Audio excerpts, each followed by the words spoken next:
नमस्कार शेतकरी बंधूंनो, ॲग्रोपिक industries private लिमिटेडमध्ये आपले सहर्ष स्वागत.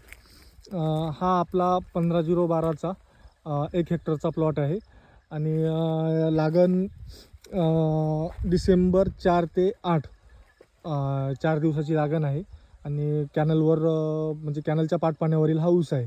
आता यावर्षी काय झालं की प्रोलॉंग ड्युरेशनला थंडी खूप राहिली, त्यामुळं ऊसांमध्ये खूप प्रॉब्लेम यायला लागले. पहिलं तर उगवण क्षमता असेल, त्यानंतर उगवलेले कांडे काही जळायला लागले.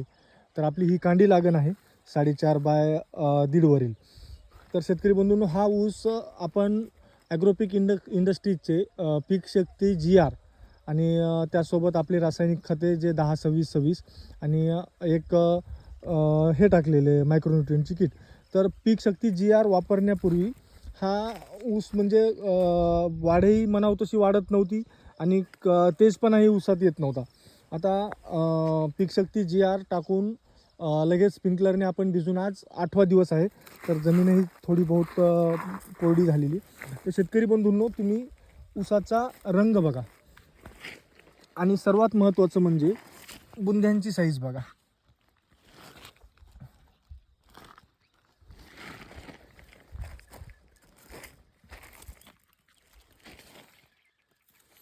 आणि पूर्ण ग्रीनरी प्लॉटमध्ये आज कोळपणी सुरू आहे बैलांच्या साहाय्याने.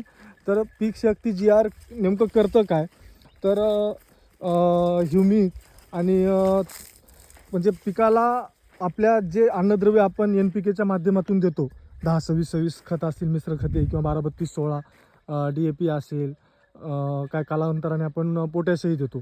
पण सध्याच्या जोपर्यंत कांडे लागत नाहीत, जी अवस्था आता आपली मेपर्यंत राहील, समजा जूनपासून कांडे धारणा सुरू होईल, तोपर्यंत पिकाला बाकी पण नत्रांची खूप आवश्यकता असते. जसे ह्युमिक असेल, फिल्विक ॲसिड असेल. तर ह्या सर्वांचं जे मिश्रण आहे ते पीक शक्ती GRमध्ये एकदम तगड्या पद्धतीने दिलेलं आहे.